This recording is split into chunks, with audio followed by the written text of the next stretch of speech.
யாழ் பல்கலைக்கழகத்துல லெக்சரர் ஒருத்தவங்க இருந்திருக்காங்க. ம். அவங்க கொலை செய்யப்பட்டிருக்காங்க. அதுவும் யாரால அப்படின்னு பாத்தீங்கன்னா, அவங்களுடைய கணவன் ஒரு விடயத்தை சொல்லியிருக்காரு. மனைவி ஓகே சொன்னதுக்கு அப்புறமா தான் நான் இதை கொலையை பண்ணோம். மனைவியோட ஒப்புதலோட தான் இது நடந்ததே தவிர ஒரு நைட் ஃபுல்லாவே அந்த அழுகின சடலத்தோட அவங்களோட உயிருக்காக போராடிக்கிட்டு அந்த பாலடைஞ்ச கிணத்துக்குள்ள இருந்திருக்காங்க அப்படிங்கிற இந்த ஒரு விஷயம் போதும் இந்த சம்பவத்தோட ஆழம் என்ன, இந்த விஷயத்தோட டெப்த் என்ன அப்படிங்கிறத புரிஞ்சுக்கிறதுக்கு. இலங்கை மக்களுக்கு ஒரு சந்தோஷமான விஷயம் ஈரான் பண்ணியிருக்காங்க. என்ன அப்படின்னா, இல்லை உங்களுக்கான எண்ணெய் வர்த்தகம் நடக்கும்.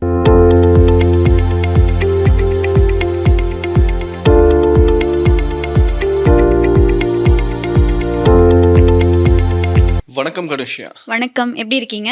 நல்லா இருக்கேன். அட் த டைம் கொஞ்சம் சோகமாவும் இருக்கு. ஏன்னா உலகத்துல நடக்கிறது அதெல்லாத்தையும் தாண்டி நாட்டுல நிறைய சம்பவங்கள் பதிவாகி இருக்கு இந்த 2 நாள்ல. அதுவும் தொடர் சம்பவங்கள். நம்ம நாட்டுல கூட இப்படி நடக்குமா அப்படின்னு நம்ம எதிர்பார்க்காத சம்பவங்கள் இப்ப நிறைய நடந்துகிட்டு இருக்கு. ஆமா, அதாவது உலகமே இப்போ ஒரு பெரிய பதட்டத்துக்கு மத்தியில போய்கிட்டு இருக்கு. நிறைய பொருளாதார பிரச்சனைகள், அங்கால ஒரு பக்கம் போர் நடந்துகிட்டு இருக்கு. இதோட இம்பாக்ட் ஸ்ரீலங்காக்கு வந்துகிட்டு இருக்கக்கூடிய இந்த மாதிரியான ஒரு சம்பவத்துல நீங்க சொன்ன மாதிரிதான் இலங்கையில இந்த மாதிரியான சம்பவங்களும் பதிவாகுதா அப்படின்னு கேள்வியையும் அதிர்ச்சியையும் தரக்கூடிய மாதிரியான 2 சம்பவங்கள் பதிவாகி இருக்கு. ஒண்ணு யாழ்ப்பாணத்துல, மற்றது மட்டக்களப்புல. 2 சம்பவங்களும் இன்னமுமே அந்த அதிர்ச்சியிலிருந்து வெளியில வர முடியாத அளவுக்கு நிறைய விஷயங்கள் இப்போ வெளிப்படுத்தப்பட்டு இருக்கு. அந்த விஷயங்கள் தொடர்பா இன்னைக்கு நம்ம நிகழ்ச்சியில பேசலாம். கட்டாயம் பேசலாம். அதாவது மனிதர்கள் இவ்வளவு தூரம் இறங்கி இந்த மாதிரியான குற்ற செயல்களை செய்வாங்களா அப்படின்னு நம்மளே திகைக்க வைக்கிற சம்பவங்கள் தான் நடந்திருக்கு. கண்டிப்பா அதை பத்தி பேசலாம். சோ முதலாவதா என்ன சம்பவம் அப்படின்னு பாத்தீங்கன்னா, யாழ் பல்கலைக்கழகத்துல லெக்சரர் ஒருத்தவங்க இருந்திருக்காங்க. அவங்க கொலை செய்யப்பட்டிருக்காங்க. அதுவும் யாரால அப்படின்னு பாத்தீங்கன்னா, மகள் மற்றும் மருமகனால கொலை செய்யப்பட்டிருக்காங்க. அது இப்ப யாழ்ப்பாணத்துல ஒரு அதிர்ச்சியை ஏற்படுத்தி இருக்கு அப்படின்னு சொல்லலாம். ஆமா, நிச்சயமா. அதுக்கான காரணம் என்ன அப்படின்னு சொன்னா, இப்போ அவங்களுடைய அதாவது கொலை செய்யப்பட்டவங்க, உயிரிழந்தவங்க அவங்களுடைய மகன் 2 பேரும் தான். மகனும் ஒரு விரிவுரையாளரா இருக்காங்க. மகளுக்கு 19 வயசு தான் ஆகுது. 19 வயசு மகள் தான் தாயார் கொலை செஞ்சுட்டு அவருடைய கணவரோட தப்பிச்சு போயிருக்காங்க. இதோட பின்னாடி, இந்த சம்பவத்தோட பின்னாடி இருக்கக்கூடிய காரணங்கள் கொஞ்சம் ஏற்றுக்கொள்ள முடியாத காரணங்களா இருக்கு. ஏன்னா காதல், விவாகரத்து, இந்த மாதிரி. மற்றது முக்கியமா போதைப் பொருள். இன்னைக்கு எங்களுடைய நாட்டையும் சரி, உலகத்துல பல நாடுகளையும் சரி, நிறைய இந்த குற்றச்செயல்களுக்கு ஒரு காரணமா இருக்கக்கூடிய முக்கியமான ஒரு விஷயம் இந்த போதைப் பொருள். போதைப் பொருள் தான் இந்த சம்பவத்துக்கும் பின்னாடி இருக்கு அப்படின்னு சொல்லி போலீசார் இப்போ சந்தேகம் வெளியிட்டு விசாரணைகள் தீவிரப்படுத்தப்பட்டிருக்கு. அது மட்டும் இல்லாம பாத்தீங்கன்னா, அந்த வயசு இருக்கு இல்லையா, அந்த பொண்ணுக்கு இப்பதான் 19 வயசு ஆகுது. இந்த 19 வயசுலயே இவ்வளவு தூரம் அந்த பொண்ணுக்கு செய்யக்கூடியதாக இருந்தா அவங்கள லைஃப் என்ன மாதிரி மாத்திருக்கு. ஒரு கட்டத்துல யுத்த காலகட்டத்துல பாத்தீங்கன்னா அடையாளமா சொல்லுவாங்க. அந்த பகுதியில இருக்க மக்களை தமிழுக்கு அடையாளமா சொல்லுவாங்க, பண்பாட்டுக்கு அடையாளமா சொல்லுவாங்க. ஆனா இப்போ அந்த மாதிரியான இடங்கள்லயே இப்படியான சம்பவங்கள் நடக்கும்போது அது அதிர்ச்சியை தருது அப்படின்னு தான் சொல்லலாம். அண்ட் இதை பத்தி பாத்தீங்கன்னா நிறைய வதந்திகள் வருது, நிறைய நியூஸ் வருது. எது உண்மை அப்படின்னு தெரியல. ஆனா எங்களுக்கு கிடைச்ச தகவல் படி பாத்தீங்கன்னா, இந்த 19 வயசு பொண்ணு இருக்காங்க இல்லையா, அவங்களுக்கும் அந்த 22 வயது பையன் ஒருத்தர் இருக்காரு. கணவனுக்கு கல்யாணம் ஆகி இருக்கு. அதுவும் எப்படி அப்படின்னு பாத்தீங்கன்னா, இந்த பொண்ணு 18 வயசு ஆகின உடனே வீட்டை எதிர்த்து 2 பேருமே போய் கல்யாணம் பதிவு திருமணம் பண்ணிருக்காங்க. அதாவது ரெஜிஸ்டர் மேரேஜ் பண்ணிருக்காங்க. ஆமா. அதுக்கப்புறம் அந்த பையனோட அந்த பொண்ணு 3 மாசம் வாழ்ந்திருக்காங்க.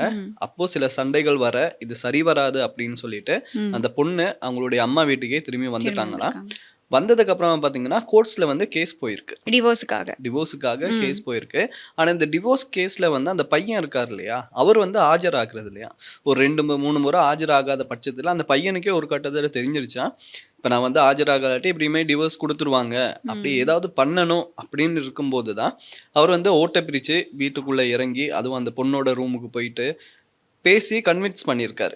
அதாவது நம்ம சேர்ந்து வாழ்ந்துடலாம், நம்ம திருந்திடலாம் அப்படி இப்படின்னு கன்வின்ஸ் பண்ணப்போ அந்த பொண்ணு சொல்லியிருக்காங்களா, அம்மா முட்டுக்கட்டையா இருப்பாங்க, அம்மா எதிர்க்க மாட்டாங்க, விரும்ப மாட்டாங்க அப்படின்னு சொல்லும்போது தான் அப்ப தடையா இருக்க அம்மாவே நம்ம ஏதாவது பண்ணலாம் அப்படின்னு சொல்லிட்டு அது வந்து சொல்றதுக்கே எனக்கு கஷ்டமா இருக்கு. அந்த பையனுக்கு அவங்க வந்து வேற ஒரு இதா இருந்திருக்கலாம். அந்த பொண்ணுக்கு வந்து பெத்த அம்மா இல்லையா? ஆமா. ம். அதான் சின்ன வயசுல இருந்து பார்த்து பார்த்து எல்லாமே பண்ணி படிக்க வச்சு 19 வயசு வரைக்கும் அவங்கள கூட்டிக்கிட்டு வந்திருக்காங்க. அதுவும் அவங்களும் நிறைய ஸ்ட்ரகிள்ஸை ஃபேஸ் பண்ணியிருப்பாங்க. அம்மானாலாம் யாருக்கு தான் பிடிக்காது, அந்த மாதிரி ஒன்று இருக்குல்ல. இப்போ அவ்வளோ கஷ்டப்பட்டு அவங்களுடைய மகளையா இருக்கட்டும் மகனையா இருக்கட்டும் ஓரளவு நல்லா படிக்க வச்சு, இப்போ மகன் வந்து ஒரு விரிவுரையாளர் அப்படின்னா அவரும் ஒரு நல்ல எடுக்கேட்டடான ஒருத்தராக தான் இருக்காரு. அப்போ இந்த மாதிரியான சம்பவங்கள்ல வந்து ஒரு மகளால எப்படி ஒரு மனசை நிதானப்படுத்திக்கிட்டு அந்த மைண்ட் செட்டுக்கு வந்து இந்த மாதிரியான ஒரு காரியத்தை பண்ண முடியும் அப்படிங்கிற ஒரு கேள்விதான் இப்போ சமூகத்தில் எழுப்பப்படுது. அதாவது நிறைய விமர்சனங்கள் அப்படிங்கிறத தாண்டி நிறைய கருத்துக்கள் எல்லாரும் மூலமாகவும் இப்போ சொல்லப்படுது, சமூக வலைதளங்கள்லையும் பேசப்படுது. ஏன் அப்படின்னா, எப்படி ஒரு பிள்ளையால் இதை பண்ண முடியும், எப்படி ஒரு மகளால் இதை பண்ண முடியும், அதுவும் ஒரு தாயாருக்கு எப்படி இந்த மாதிரி ஒரு நிலை உருவாக முடியும் அப்படின்னு சொல்லி நிறைய கருத்துக்கள் வெளியாகிறத பார்க்கக்கூடியதாக இருக்குது. ஆனாலும் நடந்திருக்கு. ஆனால் எண்ட் ஆஃப் த டே அது நடந்து முடிஞ்சிருச்சு. இப்படி ஒரு சம்பவம் பதிவாகி இருக்கு. என்ன அப்படின்னு சொன்னால், அவங்கக்கிட்ட நடத்தின விசாரணைகளில் வந்து 21ஆம் திகதி தனங்கிழப்பு பற்றைக்காட்டில் இருந்து தான் இந்த விரிவுரையாளரோட சடலம் வந்து மீட்கப்பட்டிருக்கு.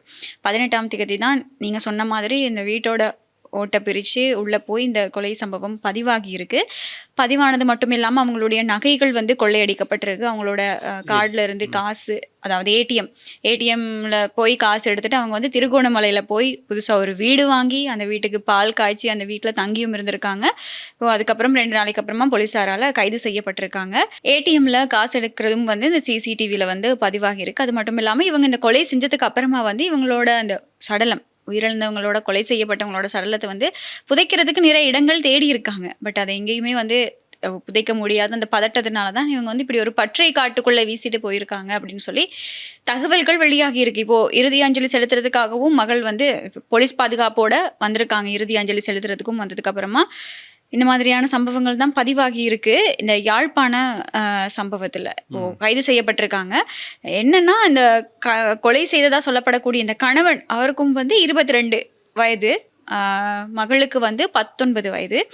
போன வருஷமே அவங்க வந்து கல்யாணம் பண்ணியிருக்காங்க, பதிவு திருமணம் பண்ணி காதலிச்சு கல்யாணம் பண்ணியிருக்காங்க. இந்த கல்யாணத்தில் வந்து அம்மாவுக்கு ரொம்ப விருப்பம் இல்லை அப்படின்னும், மற்றது நீங்கள் சொன்ன மாதிரி திருமணம் ஆனதுக்கு அப்புறமா வந்து இவங்களுக்குள்ள நிறைய முரண்பாடுகள், அதுக்கான காரணம் வந்து போதைப் பொருளாக இருந்திருக்கு, போதை பாவனையாக இருந்திருக்கு. இந்த முரண்பாடுகளால் தான் இந்த விவாகரத்துக்கு வந்து இவங்க அப்ளை பண்ணியிருக்காங்க. மற்றது இந்த விவாகரத்தை எடுத்தே ஆகணும் அப்படிங்கிறதுல வந்து உயிரிழந்தவங்க ரொம்ப தீர்மானமாக இருந்திருக்காங்க. டிவோர்ஸ் பண்ணியே ஆகணும், பொண்ணுடைய வாழ்க்கை நல்லா இருக்கணும் அப்படின்னு ஒரு அம்மாவா அவங்க வந்து யோசிச்சாங்க. பட் ஒரு பொண்ணா அந்த பொண்ணு வந்து யோசிச்சிருக்கலாம் அப்படின்றதான் எங்களுடைய கருத்து. பட் இப்ப கூட நாங்க வந்து சொன்னது இருக்கு இல்லையா, இது வந்து எங்களுக்கு கிடைச்ச தகவலை வச்சுதான் நாங்க வந்து சொல்றோம். ஏன்னா போலீசார் வந்து விசாரிச்சுக்கிட்டு இருக்காங்க. விசாரணை முடிவுல தான் சரியா அங்க வந்து என்ன நடந்துச்சு அப்படின்றது வந்து எங்களுக்கு தெரியும். ஆமாம், அதாவது இப்போது போலீஸாரோட விசாரணை, நீங்கள் சொன்ன மாதிரி போலீஸாரோட விசாரணைகள் வந்து தீவிரப்படுத்தப்பட்டு இருக்கு. உயிரிழந்தவங்க, அதாவது தயாலினி திலீபன் அப்படின்னு சொல்லப்படக்கூடிய விரிவுரையாளர் வீட்டில் வச்சு தான் கொலை செய்யப்பட்டாங்க அப்படிங்கிறது வந்து இப்போது போலீஸ் விசாரணைகளில் உறுதிப்படுத்தப்பட்டிருக்கு. அது மட்டும் இல்லாமல் நீதிமன்ற வழக்கு இப்போது தொடரப்பட்டிருக்கு. ஏடிஎம்ல வந்து பணம் எடுத்த சம்பவமும், அது மட்டும் இல்லாமல் திருகோணமலையில் இப்போது உயிரிழந்த விரிவுரையாளருக்கு வந்து ஒரு கார் இருந்திருக்கு. இப்போது எரிபொருள் QR முறை மேலே போகிறதுனால இந்த காருக்கு வந்து ஒரு QR கோடு இருந்திருக்கும் இல்லையா, அந்த QR கோட் மூலமாக இவங்க வந்து திருகோணமலையில் ஒரு எரிபொருள் நிலையத்தில் வந்து அவங்க எரிபொருள் நிரப்பிக்கிட்டு தான் போயிருக்கதாகவும் இப்போது போலீஸ் விசாரணைகளில் வந்து உறுதிப்படுத்தப்பட்டிருக்கு. அந்த நகைகளை கொள்ளையடிச்சதுக்கான ஆதாரங்களும் வந்திருக்கிறது மட்டும் இல்லாமல் அந்த நகைகளை வந்து ஈடு வச்சு அது மூலமாக பணம் எடுத்திருக்கதும் வந்து உறுதிப்படுத்தப்பட்டிருக்கு. இந்த கணவன் வந்து ஒரு விடயத்தை சொல்லியிருக்காரு, மகளோட, அதாவது இந்த விரிவுரையாளரோட மகளோட வாக்குமூலங்கள் வந்து அதிர்ச்சி அளிக்கக்கூடிய மாதிரி இருந்தாலும் அவங்களுடைய கணவன் ஒரு விடயத்தை சொல்லியிருக்காரு. மனைவி ஓகே சொன்னதுக்கு அப்புறமா தான் நான் வந்து இந்த கொலையை பண்ணோம், மனைவியோட ஒப்புதலோடு தான் இது நடந்ததே தவிர இது வந்து மற்றபடி எதுவும் கிடையாது அப்படின்னு அவர் ஒரு விடயத்தை சொல்லியிருக்காரு. ஆனால் மனைவியோட வாக்குமூலத்திலிருந்து இந்த மாதிரியான தகவல்கள் எதுவுமே உறுதிப்படுத்தப்படலை. அவர் ஒரு விஷயத்த ஸ்ட்ராங்காக சொல்லியிருக்காங்க, இது வந்து மனைவியோட ஒப்புதலுக்கு கீழே தான் இந்த கொலை சம்பவம் வந்து நடந்தது அப்படின்னு சொல்லியிருக்காங்க. இதுதான் இந்த சம்பவத்தோட சுருக்கம். அதாவது இவ்வளவு தான் நடந்திருக்கு. இப்போ போலீஸ் விசாரணைகள் தீவிரப்படுத்தப்பட்டிருக்கு. இன்னும் வாக்குமூலங்கள் பதிவு செய்யப்படுது, சம்மந்தப்பட்ட சந்தேக நபர்கள் கைது செய்யப்படுறாங்க. ரஜரட் பல்கலைக்கழகத்தில் விரிவுரையாளராக இருக்கக்கூடிய உயிரிழந்த விரிவுரையாளரோட, அதாவது தயாலினி திலீபன் அவங்களோட மகன் வந்து தான் இந்த முறைப்பாடை போய் வழங்கி இருக்காங்க. அவங்களுடைய மகன் இதுதான் சம்பவம். இப்போ இந்த சம்பவம் தான் இப்போ பேசு பொருளா மாறி இருக்கு இலங்கைக்குள்ள. நீங்க சொன்ன மாதிரி அந்த காலப்பகுதியில கல்வி, பண்பாடு, கலாச்சாரம் இது எல்லாத்துக்குமே பெயர் போன ஒரு இடம் தான் எங்களுடைய யாழ்ப்பாணம், தமிழ் மக்கள். இப்போ எங்களுடைய தமிழ் பிரதேசத்துல இப்படியான ஒரு சம்பவம் பதிவாகி இருக்கு அப்படிங்கிறது வந்து நிறைய கேள்விகள் எழுப்பி இருக்கு. அதை நான் முதல்ல சொன்ன மாதிரி பின்னணியில் இருக்கக்கூடிய காரணங்கள் வந்து அவ்வளோ வர்த்தான ரீசன்ஸ் கிடையாது. இதெல்லாமே வந்து போதை பாவனை, காதல், விவாகரத்து இதெல்லாமே வந்து ஒரு கொலையை செய்யற, அதுவும் அம்மாவை கொலை செய்யற அளவுக்கு இந்த இதில் என்ன காரணம் இருக்குது என்ன அப்படிங்கிறது தான் எல்லாருக்குள்ளேயும் ஒரு கேள்வியாக எழுப்பப்பட்டிருக்கு. பட் இதையும் தாண்டி போலீஸ் விசாரணைகள் நடத்தப்பட்டு இருக்கிறதுனால, தீவிரப்படுத்தப்பட்டிருக்கிறதுனால இதையும் தாண்டி நிறைய விடயங்கள் வெளிவரலாம், உள்ள நிறைய மர்மங்கள் இருக்கலாம், அதெல்லாம் வெளிவரலாம் அப்படின்னு சொல்லி பேசப்படுது. பொறுத்திருந்து பார்க்கணும் விசாரணைகள் என்னென்ன விடயங்கள் தெரிய வருது அப்படின்னு சொல்லி. ஆனாலும் இந்த விஷயம் வந்து நிறைய பேரோட மனசுல வந்து ஆழமா பதிஞ்சிருக்கு. இந்த சம்பவம் ஏன் இப்படி நடக்குது, எதுக்காக இப்படி நடக்குது, எதனால அப்படின்ற நிறைய கேள்விகளையும் எழுப்பியிருக்கு. அப்போ இது முறையான விசாரணைகள் நடந்து தீர்வு கிடைக்கும் அப்படின்னு எதிர்பார்க்கப்படுது. நீங்க சொன்ன மாதிரியே போலீஸ் விசாரணைகள் வந்து தீவிரப்படுத்திட்டு வராங்க. அண்ட் போலீஸார் கூட பாத்தீங்கன்னா துரித கதியில வேலை செஞ்சு அவங்க வந்து அரெஸ்ட் பண்ணி இப்ப விசாரணைகளை மேற்கொண்டு வரும்போது இதுக்கு பின்னாடி இருக்க உண்மை அப்படின்ற ஒரு உண்மை இருக்கும் இல்லையா, அது வந்து இனிமே வரும் நாட்கள்ல வந்து அது கண்டிப்பா வெளியே வரும் அப்படின்னு நினைக்கிறேன். இந்த நேரத்தை பாத்தீங்கன்னா யாழ்ப்பாணத்துல இப்படி ஒரு சம்பவம் நடக்கும்போது மட்டக்களப்புல இன்னொரு சம்பவம் நடக்குது. அதை வந்து என்ன சொல்றது, யோசிச்சு கூட பார்க்க முடியாது. அது இப்படியெல்லாம் பண்ணுவாங்களா அப்படின்ற மாதிரி இருக்கு. இதெல்லாம் பண்ணிக்கிட்டு நம்ம கூட தான் இந்த சமூகத்துல இருந்திருக்காங்க அப்படிங்கிறது தான் ரொம்ப பெரிய கவலையான ஒரு விஷயம். என்ன அப்படின்னா மட்டக்களப்புல நடந்தது வந்து கொஞ்சம் கூட கெஸ் பண்ண முடியாது. ஏன்னா ஒரு பாலடைஞ்ச கிணறு, அந்த கிணற்றுக்குள்ள ஒரு ஒரு இளம் பெண்ணை வந்து தூக்கி எரிஞ்சிருக்காங்க. அதுவும் 5 பவுன் நகைக்காக, தங்க நகைக்காக தூக்கி எரிஞ்சிருக்காங்க. அதில் முக்கியமான விஷயம் என்ன அப்படின்னா அந்த பாலடைஞ்ச கிணத்துக்குள்ள இன்னொருத்தவங்களோட சடலம் இருந்திருக்கு, இன்னொரு பெண்ணோட சடலம் இருந்திருக்கு. அதுவும் அழுகுன நிலையில இருந்திருக்கு.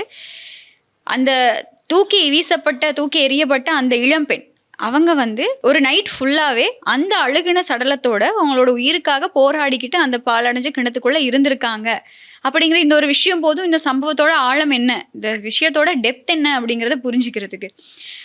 2.5 வயசு குழந்தை, இந்த குழந்தைய கூட்டிக்கிட்டு இவங்க வந்து வவுனதீவுல இருந்து மட்டக்களப்புக்கு போறாங்க. மட்டக்களப்புக்கு போறதுக்காக அவங்க சும்மா அவங்க பாட்டுக்கு ஒரு பஸ்ஸுக்காக வெயிட் பண்ணிட்டு இருந்திருக்காங்க. பஸ்ஸுக்கு வெயிட் பண்ணிக்கிட்டு இருக்கிற சந்தர்ப்பத்தில் யார் என்னன்னு தெரியாத, அடையாளம் தெரியாத ஒரு பெண் வந்து ஒரு ஆட்டோவில் வந்து கேட்குறாங்க எங்கே போகிறீங்க அப்படின்னு கேட்கும்போது சொல்கிறாங்க இல்லை நான் மட்டக்களப்புக்கு போகிறேன் அப்படின்னு. சரி ஓகே நாங்களும் அந்த வழியாக தான் போகிறோம், நீங்கள் வாங்க அப்படின்னு சொல்லி ஆட்டோவில் ஏற்றிட்டு போகிறாங்க. போகிற இடத்துல தான் போய் கொண்டிருக்கும் போது இவங்க டீட்டெயிலாக பேசிக்கிட்டு இருப்பாங்க இல்லையா, அப்போ பேசும்போது சொல்லியிருக்காங்க இல்லை என்னுடைய நகைகளை மீட்கிறதுக்காக, ஈடு வச்சிருந்த நகைகளை மீட்கிறதுக்காக தான் நான் மட்டக்களப்புக்கு போகிறேன் அப்படின்னு சொன்ன இடத்துல இவங்க வந்து சொல்லிட்டு இவங்க இறங்கி இருக்கும்போது தான் இந்த முச்சக்கர வண்டியில் வந்து அடையாளம் தெரியாத பெண் இவங்களும் வந்து அவங்க கூடவே போயிட்டு அவங்களோட அந்த நகைகளை மீட்கும் வரைக்கும் வெயிட் பண்ணி அவங்கள கூட்டிக்கிட்டு நீங்கள் திருப்பி எங்கே போகிறீங்கன்னு கேட்கும்போது இல்லை நான் மறுபடியும் அதே இடத்துக்கு வவுனதீவுக்கு தான் போகிறேன் அப்படின்னு சொல்லவும், சரி ஓகே நாங்களும் அங்கால தான் போகிறோம், உங்களை கூட்டிகிட்டு போகிறோம், வேணால் இன்னொருத்தவங்களையும் கூட்டிகிட்டு உங்களுக்கான அமௌண்ட்டை வந்து நாங்கள் கம்மியாக எடுக்கிறோம், ஆட்டோக்கான காசை வந்து நாங்கள் கம்மியாக எடுக்கிறோம் அப்படின்னு சொல்லிட்டு கூட்டிகிட்டு போயிருக்காங்க.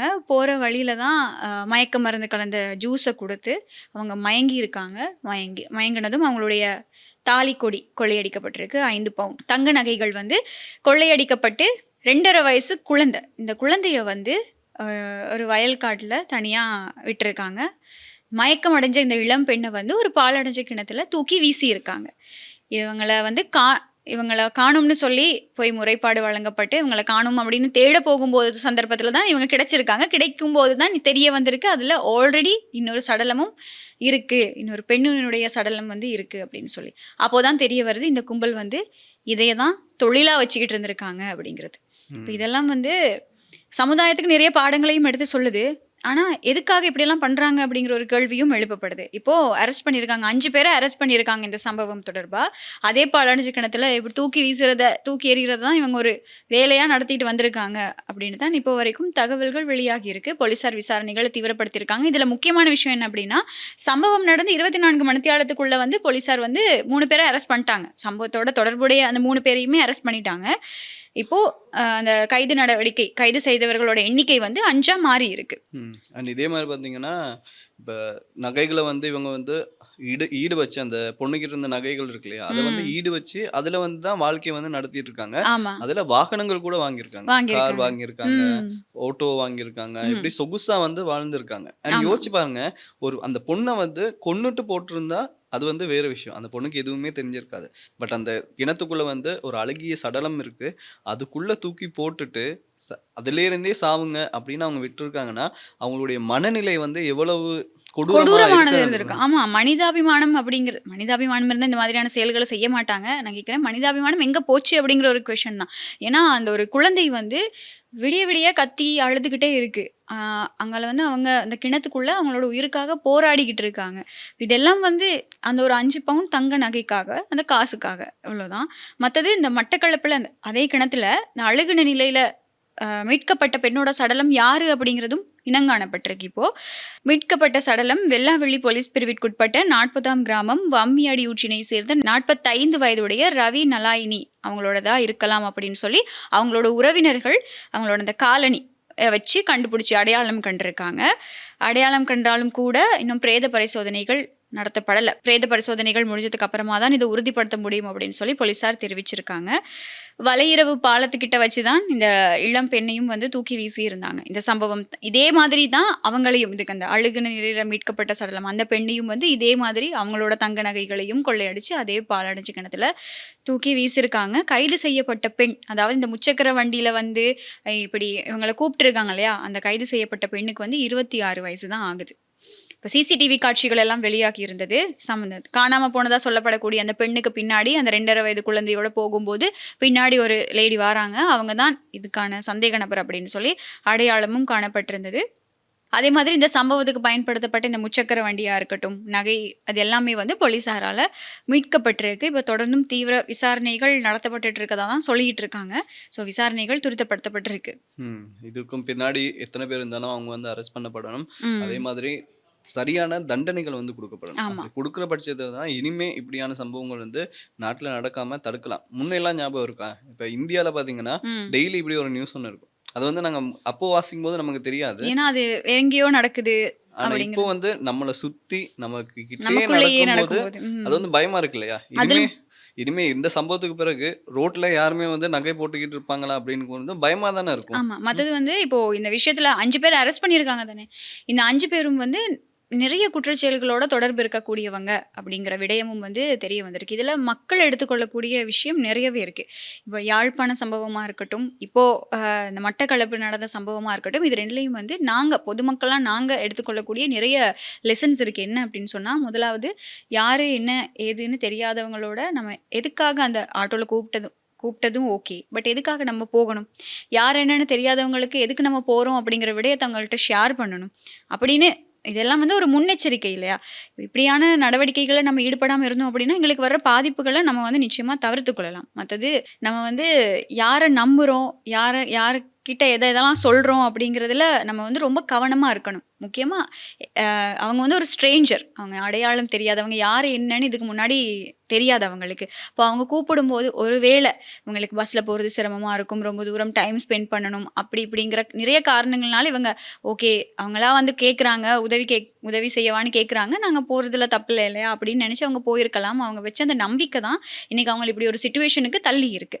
இது எல்லாமே எங்களுக்கு ஒரு முன்னெச்சரிக்கை. அடையாளம் தெரியாதவங்களோட நம்ம கதைக்கவோ, பேசவோ தேவை கிடையாது. சின்ன வயசுலலாம் எங்களோட அம்மா, அப்பா இத தான் சொல்லுவாங்க. யார் என்ன குடுத்தாலும் சாப்பிடக்கூடாது. யார் தெரியாதவங்க யாரும் கதைச்சோம் அப்படின்னு சொன்னா நம்ம ரிப்ளை பண்ணக்கூடாது. சின்ன வயசுலேருந்தே சொல்லி சொல்லி வளர்த்துருப்பாங்க. அதுதான் இப்போ நம்ம அந்த விஷயத்துல இன்னும் கவனமா இருக்கணும் அப்படின்னு தான் நான் நினைக்கிறேன். ஏன்னா, நம்ம இப்போ டே டு டே நம்மளோட லைஃப்ல வந்து நம்ம நிறைய ஸ்ட்ரேஞ்சர்ஸை நம்ம மீட் பண்ணுவோம். யார் என்னன்னு தெரியாதவங்க நிறைய பேரை நம்ம போகிற வழியில், ரோட்டில், பஸ்ஸில், இந்த மாதிரி எல்லா இடத்துலையும் நம்ம மீட் பண்ணுவோம். மீட் பண்ணும்போது ஸ்ட்ரேஞ்சர்ஸோட கதைக்கணும், சிரிக்கணும் அப்படிங்கிறது இருக்குது. ஆனால் அது எல்லாத்தையும் தாண்டி எந்த அளவு தூரத்துக்கு அவங்களோட நமக்கு நம்மளோட லிமிட்ஸ் தெரியும். இப்போ நம்ம ஒரு நகையை மீட்க போகிறோம் அப்படிங்கிற விடயத்தை வந்து நம்ம அவங்கக்கிட்ட ஷேர் பண்ணியிருக்க வேண்டிய அவசியமே கிடையாது. இப்போ லிஃப்ட் கேட்டு லிஃப்ட் போயிருந்தால் நம்ம பாட்டில் போயிருக்கலாம்.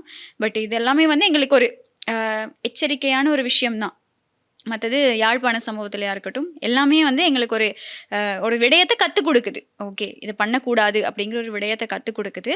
பாதிக்கப்பட்ட தரப்பு தொடர்பாக வந்து கவலையை தான் தெரிவிக்கணுமே தவிர மற்றபடி எங்களால் எதுவுமே சொல்ல முடியாது. போலீஸாரோட தீவிர நடவடிக்கைக்கு கீழே குற்றம் இழைச்சவங்களுக்கு வந்து நிச்சயமா தண்டனை கிடைக்கும். கண்டிப்பா கிடைக்கணும். ஸோ இதை வந்து மக்கள் வந்து ஒரு பாடமா எடுத்துக்கிட்டு ம். கொஞ்சம் கவனமா இருங்க. விழிப்புணர்வோட இருக்கணும், அவ்வளவுதான். ஏன்னா இந்த மாதிரியான சம்பவங்கள் நமக்கும் நடக்கலாம். இது எங்கேயோ இப்ப இலங்கையிலையுமே கூட எஃப்னால தானே நடந்தது, யாழ்ப்பாணத்துல தானே நடந்தது, மட்டக்களப்புல தானே நடந்ததுன்னு நம்ம விட்டுறாம நாளைக்கு நமக்கும் நடக்கலாம், எங்களோட ஃபேமிலியில இருக்கவங்களுக்கும் நடக்கலாம் அப்படிங்கிறத மைண்ட்ல வச்சுக்கிட்டு அதுக்கேற்ற மாதிரி நம்ம வந்து கவனமாகவும் எங்களுடைய செல்ஃபை நம்ம பாதுகாத்துட்டு எங்களுடைய பாதுகாப்பை நாங்கள் அதுக்கு முன்னுரிமை கொடுத்துக்கிட்டு இருந்தோம் அப்படின்னு சொன்னால் வந்து இந்த மாதிரியான நடவடிக்கைகள் இருந்து நாம தப்பிச்சிடலாம். அது மட்டும் இல்லாமல் இந்த மாதிரியான நடவடிக்கைகள் எங்களுடைய சமூகத்தில் நடக்காமல் இருக்கிறதுக்கும் நம்ம வந்து ஒத்துழைப்பு வழங்கணும் அப்படிங்கிறது தான் முக்கியமாக இதில் வந்து நம்ம எடுத்துக்கக்கூடிய விஷயமா இருக்கு. ஸோ இப்போ பார்த்தீங்கன்னா இலங்கையில் இந்த 2 விஷயங்கள் தான் ரொம்ப பேசுபொருளாக வந்து பேசப்பட்ட இந்த நேரத்தில் இப்போ வந்து உலகத்தில் பார்த்தீங்கன்னா இந்த ஆரம்பித்த போர் வந்து முடியவே முடியாது அப்படின்ற கட்டத்தில் வந்துருச்சு. அங்கே முடியுதோ இல்லையோ தெரியல, இலங்கையில் வந்து நிறைய மாற்றங்கள் நைட்டோட நைட்டாக பெட்ரோல் விலையை வந்து கூட்டிட்டாங்க. இப்போ என்ன சொல்கிறது, எல்லாருமே ஆட்டோ டிரைவர்ஸாக இருக்கட்டும், இந்த பைக்கை வச்சு அன்றைய வாழ்க்கையை வந்து ஓட்டுறவங்களா இருக்கட்டும், எல்லாருமே வந்து தலையில் கை வைக்க வேண்டிய ஒரு நிலைமை வந்துருச்சு. ஏன் அப்படின்னு பார்த்தீங்கன்னா இப்போ 92 ரக பெட்ரோல் வந்து 398 ரூபா 400 ரூபா அப்படின்னு வச்சுங்க, ஒரு லிட்டர் வந்து 400 ரூபாய்க்கு வந்து போகுது. ஸோ இப்போ எதிர்கட்சியெல்லாம் ரெடி ஆயிட்டாங்க, அடுத்த பாராளுமன்ற இதில் வந்து பேசுறதுக்கு அரசை போட்டு தாக்குறதுக்கு ரெடி ஆயிட்டாங்க. உலக போர் வந்து என்ன நிலைமையில இருக்கு அப்படின்னு பார்த்தீங்கன்னா, டொனால்ட் ட்ரம்ப் இருக்கார் இல்லையா, அவர் வந்து ஒரு 48 மணித்தியால டைம் அவகாசம் வந்து கொடுத்திருந்தாரு ஈரானுக்கு. நாங்கள் தாக்குவோம், நீங்கள் வந்து சமாதானமா போங்க அப்படின்ற மாதிரி. ஆனா ஈரான்காரங்க வந்து சொல்லிட்டாங்க, உங்களுடைய இதுக்கெல்லாம் நாங்க அடிபணிய மாட்டோம் அப்படின்ற மாதிரி சொல்லிட்டாங்க. அதே மாதிரி மத்திய கிழக்குல அந்த அமெரிக்கா தளங்கள் இருக்கு இல்லையா, அதுக்கெல்லாம் மின்சாரம் கொடுக்குற சில இடங்கள் இருக்கும் இல்லையா, அதுக்கு சொல்லிட்டாங்க, நாங்க வந்து தாக்கினீங்கன்னா நாங்க இதுக்கு வந்து தாக்குவோம் அப்படின்ற மாதிரி வார்னிங் வந்து கொடுத்துட்டாங்க. ஸோ ஆக மொத்தத்தில் இது வந்து இப்போதைக்கு முடியாது. இந்த 2 நாடுகள், அந்த 3 நாடுகள் வந்து இந்த போர் பண்றதால மற்ற உலக நாடுகள் எல்லாமே பாதிக்குது. ஆமா, இதெல்லாமே வந்து ட்ரம்ப்புக்கு நல்லாவே தெரியும். இப்போ அவர் காலக்கெடு கொடுத்துருக்கிறது வந்து 48 மணி நேரம். நீங்கள் சொன்ன மாதிரி எதுக்காக அப்படின்னா, ஹோர்மூஸ் நீரிணையை ஈரான் முடக்கி வச்சிருக்கக்கூடிய இந்த ஹோர்மூஸ் நீரிணையை நீங்கள் திறக்கணும். 48 மணி நேரத்துக்குள்ளே நீங்கள் திறக்கலை அப்படின்னு சொன்னால் நாங்கள் உங்களோட எனர்ஜி பிளானட்ஸ் எல்லாத்தையுமே வந்து நாங்கள் தாக்குவோம், அதாவது உங்களுடைய மின் உற்பத்தி நிலையங்களை வந்து நாங்கள் தாக்குவோம் அப்படின்னு சொல்லி ட்ரம்ப் ஈரானுக்கு ஒரு எச்சரிக்கை கொடுத்துருக்காரு. ஆனால் ஈரான் என்ன சொல்லியிருக்கு அப்படின்னு சொன்னால், நீங்கள் எங்களோட ஹாஸ்பிட்டல்ஸ், ஸ்கூல்ஸ், எங்களோட எல்லாத்தையுமே நீங்கள் இல்லாமல் பண்ணிட்டீங்க. நீங்கள் சொல்கிற மாதிரி இந்த விமானங்கள் இதில் அப்படின்னு சொல்லி நீங்கள் பாதி விஷயத்தை நீங்கள் இல்லாமல் பண்ணிட்டீங்க. ஓகே, ஆனால் இப்போ நீங்கள் வந்து இதுக்கு மேலே எங்களுடைய மின் உற்பத்தி நிலையங்கள்லையும் நீங்கள் கை வச்சு, எங்களுடைய நாட்டில் இந்த கரண்ட்லையும் நீங்கள் கை வச்சிங்க அப்படின்னு சொன்னால் நாங்கள் சும்மா இருக்க மாட்டோம். உங்களோட சப்போர்ட்டர்ஸ் இருக்காங்க இல்லையா மத்திய கிழக்கு நாடுகளில், அவங்களோட கரண்ட் மட்டும் கிடையாது, குடிநீர் ஆலைகள்னு சொல்லுவாங்க, இந்த குடிநீர் ஆலைகளை எல்லாமே நாங்கள் இல்லாமல் பண்ணிடுவோம், அப்போ குடிநீர் தட்டுப்பாடு ஏற்படும் அப்படின்னு சொல்லி ஈரான் வந்து வெளிப்படையாகவே சொல்லியிருக்கு. ஈரான் வந்து நிறைய இந்த ஹோர்மூஸ் நீரிணையை வச்சு ஈரான் ரொம்ப ஆதிக்கம் பண்ணிக்கிட்டு இருக்காங்க, உலக பொருளாதாரத்தை முடக்கிக்கிட்டு இருக்காங்க. ஆனால் இதில் ஒரு நல்ல விஷயம்னு சொன்னால் இலங்கை மக்களுக்கு ஒரு சந்தோஷமான விஷயம் வந்து ஈரான் பண்ணியிருக்காங்க. என்ன அப்படின்னா, இல்லை உங்களுக்கான எண்ணெய் வர்த்தகம் நடக்கும், உங்களுக்கான எண்ணெய் கப்பல்கள் வந்து இலங்கைக்கு வரும் அப்படிங்கிற ஒரு உத்தரவாதத்தையும் ஒரு அறிவிப்பையும் ஈரான் தரப்புல இருந்து இலங்கைக்கு வழங்கி இருக்காங்க. பண்ணதானே வேணும், ஏன்னா இலங்கையும் சப்போர்ட் பண்ணிச்சு இல்லையா அவங்களுக்கு, அதனால ஒரு நன்றி கடனா ஈரான் இதை பண்ணியிருக்கலாம் அப்படின்னு சொல்லி இப்போ பேசப்படுது. எனிவேஸ் இலங்கைக்கான எரிபொருள் வந்து வழங்கப்படும் அப்படிங்கிறத வந்து ஈரான் உறுதியா சொல்லியிருக்கு. ஆமா, நீங்க சொன்ன மாதிரியே எதிர்காலத்துல வந்து எரிபொருள் வந்து குறையலாம். இந்த குறையிற இந்த நேரத்தை பாத்தீங்கன்னா இஸ்ரேலுடைய தலைநகரம் இருக்கு இல்லையா, அங்க வந்து ஈரான் வந்து நிறைய தாக்குதல் வந்து நடத்திருக்காங்க. அப்ப பெஞ்சமின் நெதன்யாகு இருக்காரு இல்லையா, அவர் வந்து அந்த இடங்களை வந்து பார்க்க போயிருக்காரு. இப்ப பார்க்க போனவர் என்ன சொல்லியிருக்காரு அப்படின்னு பாத்தீங்கன்னா, ஈரான் வந்து பொதுமக்கள் அதிகமா கூறுற இடங்கள் இருக்கு இல்லையா, அதுல வந்து தாக்குறாங்க அப்படின்ற மாதிரி குற்றச்சாட்டு வைக்கிறாரு. போர் விதிமுறைகளை வந்து மீறுறாங்க, உலக நாடுகள் வந்து எங்களோட இணையணும், இதை வந்து தட்டி கேட்கணும் அப்படின்ற மாதிரி கோரிக்கை கூட விடுத்திருக்காரு. ஆனா இதே இதுதான் ஈரான்ல வந்து ஒரு ஸ்கூல் மேல குண்டு போட்டாங்க தெரியுமா, அப்போ வந்து பள்ளி மாணவர்கள் வந்து நிறைய பேர் இறந்தாங்க. ஸோ அப்போ வந்து தெரியலையா, ஆனா இப்போ வந்து அவருடைய நாட்டுல இப்படி நடக்கும்போது அவரு உலக நாடுகளை வந்து சப்போர்ட் பண்ணுங்க அப்படின்ற மாதிரி கூப்பிட்டுக்கிட்டு இருக்காரு. மற்றது வந்து இப்போ ஹோர்மூஸ் நீரிணை வழியா போகக்கூடிய போர் அல்லாத நாடுகள் கட்டாயமா ஈரானோட ஒருங்கிணைந்து செயல்படணும் அப்படின்னு சொல்லி ஈரானோட உயர்மட்ட பாதுகாப்பு அமைப்பான பாதுகாப்பு கவுன்சில் வந்து ஒரு அறிவிப்பை வெளியிட்டிருக்கு. அதாவது ஈரானோட கரைகள் இல்லாத தீவுகள் மேல எந்த ஒரு தாக்குதலும் நடத்தப்பட்டா அதுக்கு கடுமையான பதிலடி வழங்கப்படும் அப்படின்னும் அந்த அறிவிப்புல வந்து எச்சரிக்கை விடுத்திருக்காங்க. மிக முக்கியமான விஷயம் என்ன அப்படின்னு சொன்னா, ட்ரம்ப்பும் பிரித்தானியா பிரதமரும் வந்து ஒரு தொலைபேசி உரையாடலில் ஈடுபட்டிருக்காங்க இந்த போர் நிலைமை தொடர்பாக. இந்த போர் நிலைமை தொடர்பாக அந்த ஃபோன் கன்வர்சேஷன் நடக்கும்போது இவங்க 2 பேருக்கும் இடையில பேசப்பட்டிருக்கக்கூடிய ஒரு முக்கியமான விஷயம் என்ன அப்படின்னு சொன்னால், எரிசக்தி ஸ்திரத்தன்மை பேணப்படணும். உலகளாவிய ரீதியில் எரிசக்தி ஸ்திரத்தன்மை பேணப்படணும். அப்படியா இருந்தால் இந்த ஹார்மூஸ் நீரிணை வந்து திறக்கப்படணும். அதுக்கு என்ன பண்ணணும் அப்படிங்கிற விடயம் தொடர்பாக இவங்க 2 பேருக்கு இடையில வந்து ஒரு ஃபோன் கன்வர்சேஷன் போயிருக்கு. அந்த கலந்துரையாடலுக்கு ஏற்ற மாதிரி எதிர்காலத்தில் நடவடிக்கைகள் எடுக்கப்படும் அப்படின்னு சொல்லி பேசப்படுது. ஆரம்பத்தில் வந்து ட்ரம்ப் வந்து நேட்டோ நாடுகள் கிட்ட உதவி கேட்டிருந்தாரு. அப்போ இந்த உதவிகளை வந்து நேட்டோ அமைப்பு வந்து அது பல நாடுகள் வந்து நிராகரிச்சிருந்தது. இல்லை, உதவி செய்ய முடியாது, போரில் இன்வால்வ் ஆக முடியாது அப்படின்னு சொல்லி நிராகரிச்சிருந்தாங்க. இப்படி நிராகரிச்சிருந்தாலுமே கூட இப்போது பிரித்தானியாவோட பிரதமர் வந்து ட்ரம்ப்போட இந்த ஃபோன் கன்வர்சேஷனில் இந்த விடயங்கள் சம்மந்தமாக பேசியிருக்கிறது வந்து நிறைய கேள்விகளையும் எழுப்பியிருக்கு. அது மட்டும் இல்லாமல் அரபிக் கடலில் வந்து பிரித்தானியாவுக்கு சொந்தமான ஒரு கப்பல் நிற்கிறதாகவும் வந்து தகவல்கள் வெளியாகி இருக்குது. அரபிக்கடலில் அடைஞ்சிருக்கு அப்படிங்கிற ஒரு தகவலும் வெளியாகி இருக்கு. இது போருக்காக வந்ததா அப்படின்னு சொல்லி இப்போ நிறைய செய்திகள் வதந்திகள் பரப்பப்பட்டு வருது. அதே மாதிரி ஈரான்ல வந்து 4000 கிலோமீட்டர் தாண்டி தாக்குற ஏவுகணையை வந்து ரீசெண்டா வந்து உபயோகிச்சிருந்தாங்க. அதால எந்த சேதமுமே ஏற்படல. இந்திய பெருங்கடல்ல ஒரு முகாம் இருக்கு இல்லையா, இவங்களுடைய கடற்படை தளத்துல வந்து தாக்கணும் அப்படின்னா அவங்க வந்து ஏவுகணை வந்து விட்டுருக்காங்க. பட் அந்த இது வந்து சரியா போகல. ஸோ இப்போ வந்து யூரோப்காரங்க கொஞ்சம் பயப்படுறாங்க. அதாவது 4000 கிலோமீட்டர்னா ஈஸியா வந்து எங்களையும் தாக்கலாம் அப்படின்ற மாதிரி கொஞ்சம் பயப்படுற மாதிரியும் வந்து செய்திகள் வந்து வெளியாகி. ஆமா, மற்றது இந்த போர் நிலைமை இருக்கு இல்லையா, இதனால இம்பேக்ட்ஸ் அதிகம் இல்லை, நிறைய பாதிப்புகள் இருக்கு எல்லா நாடுகளுக்குமே. அப்போ இந்த பாதிப்புகளுக்கு மத்தியில முக்கியமா அடி வாங்கியிருக்கிறது வந்து இந்த கச்சா எண்ணெய். போர் நிலைமை காரணமாக நாளாந்தம், அதாவது டெய்லி 11 பில்லியன் பீப்பாய் மசகு எண்ணெயை வந்து இந்த உலகம் வந்து இழந்துகிட்டு இருக்கு அப்படின்னு சொல்லி சர்வதேச எரிசக்தி முகவர் நிலையம் வந்து ஒரு அறிவிப்பை வெளியிட்டிருக்காங்க. அதே மாதிரி மிகவும் முக்கியமாக சொல்லணும் அப்படின்னா, நீங்கள் முதல்லையே நம்ம ஸ்டார்ட் பண்ண மாதிரி எரிபொருள் விலை அப்படிங்கிறது வந்து எல்லா நாடுகள்லையும் வந்து ரொம்பவே அதிகரிச்சுக்கிட்டு இருக்கு. அதோட தாக்கம் வந்து சாதாரண பொதுமக்களை வந்து பாதிச்சுக்கிட்டு இருக்கு அப்படிங்கிறது தான் இதில் வந்து முக்கியமான ஒரு விஷயம். மற்றது வந்து இந்த போருக்கு முக்கியமான ஒரு காரணமாக இருக்குது வந்து அமெரிக்கா, இஸ்ரேல் ரெண்டும் சேர்ந்து தான் ஈரான் மேலே இந்த தாக்குதல் நடவடிக்கையை முதலாவதாக ஆரம்பிச்சிருந்தது. அப்போ அமெரிக்காவோட சந்தையில் ஒரு பீப்பாய் மசகு எண்ணெயோட விலை $98.45 வந்து அதிகரிச்சிருக்கு. அது மட்டும் இல்லாமல் ஐரோப்பா, ஜெர்மன், இத்தாலி இந்த மாதிரியான நாடுகளில் வந்து மின் கட்டணம் வந்து அதிகரிக்கப்பட்டிருக்கு. அது மட்டும் இல்லாமல் ஐரோப்பாவில் கேஸோட விலை வந்து சாதாரண ப்ரைஸை விட டபுள் ஆகியிருக்கு, 2 மடங்காக அதிகரிச்சிருக்கு அப்படிங்கிற தகவல் வெளியாகி இருக்கு. இந்தியாவோட ரூபாய் வந்து வீழ்ச்சி அடைஞ்சிருக்கு. இந்திய ரூபாயும் வந்து வீழ்ச்சி அடைஞ்சிருக்கு. இந்த மாதிரி எல்லா உலக நாடுகளையும் வந்து இந்த விஷயம் வந்து தாக்கிக்கிட்டே இருக்குது, பாதிப்புகள் அதிகரிச்சுக்கிட்டே இருக்குது. இலங்கையில் என்ன அப்படின்னு சொன்னால் 37,000 மெட்ரிக் டன் டீசலை ஏற்றிய கப்பல் நாளை மறுதினம் இலங்கைக்கு வர இருக்கதா இப்போ ஒரு சந்தோஷமான செய்தியும் வெளியாகி இருக்குது. ஒரு பக்கம் இந்த மாதிரி ப்ரைஸ் இன்க்ரீஸ் ஆகிட்டு போக, இன்னொரு பக்கம் வந்து இந்த மாதிரி எங்களுக்கு தட்டுப்பாடு இல்லை அப்படிங்கிறத வெளிப்படுத்துறதுக்காகவும் இந்த மாதிரி எரிபொருள் கப்பல்கள் வந்து இலங்கைக்கு வந்துக்கிட்டு தான் இருக்குது. மற்றது வந்து பேக்கரி உணவுப் பொருட்கள் இருக்கு இல்லையா, இந்த பேக்கரி உணவுப் பொருட்களோட விலைகளும் அதிகரிக்கப்பட்டிருக்கு. இலங்கையில் உணவுப் பொருட்களோட விலைகளும் அதிகரிக்கப்பட்டிருக்கு. இப்போ தாக்கம் கொஞ்சம் கொஞ்சமாக அதிகரிச்சுக்கிட்டு வருது. பார்க்கலாம், இவங்களோட இந்த போர் நிலைமை அவங்களோட முடிவு தான் இருக்குது. ட்ரம்ப் என்னதான் பேச்சுவார்த்தைக்கு தயார் அப்படின்னு சொன்னாலும் சில காரணங்கள்னால இந்த பேச்சுவார்த்தை நடக்கிறதாகவும் இல்லை, ஈரான் வந்து அதுக்கு உடன்படுறதாகவும் இல்லை. ஈரான், இஸ்ரேல், அமெரிக்கா இந்த 3 நாடுகளையும் மையப்படுத்தி ஆரம்பித்த இந்த போர் வந்து இப்போது பிராந்தியம், ஒரு ரீஜன் அப்படிங்கிறத தாண்டி இந்திய பெருங்கடல் வரைக்கும் வந்துருச்சு. இப்போ உலகளாவிய ரீதியில் இதோட இம்பேக்ட் வந்து ரொம்பவே எதிர்பார்த்ததை விட அதிகமாக போய்கிட்டு இருக்கு. அப்போது இவங்களோட கையில் தான் இது இன்னும் நீடிக்குமா, அப்படி இல்லைன்னா ஓகே இந்த பொருளாதார சிக்கல்கள் எல்லாத்தையும் வந்து நிறுத்திக்கலாமா அப்படிங்கிற விஷயம் வந்து இவங்களுடைய முடிவில் தான் இருக்குது. பொறுத்திருந்து தான் பார்க்கணும் என்னென்ன மாதிரியான முடிவுகளை எடுக்கிறாங்க, எப்படி எதை நோக்கி இந்த போர் போகுது அப்படிங்கிறது தொடர்பாக. சரி, பொறுத்திருந்து பார்க்கலாம். அதே மாதிரி பார்த்தீங்கன்னா இன்றைக்கி நாட்டில் என்ன நடந்திருக்கு, உலகத்தில் என்ன நடந்திருக்கு அப்படின்றத வந்து பார்த்துட்டோம். இதே மாதிரி நாளைக்கு இதே மாதிரி உலகத்தில் என்ன நடந்திருக்கு, நாட்டில் என்ன நடந்திருக்கு அப்படின்றத பேசுறதுக்கு நாங்கள் தயாராக இருக்கோம். நிச்சயமா நாளை தினமும் நிகழ்ச்சியோட சந்திக்கலாம். Bye bye.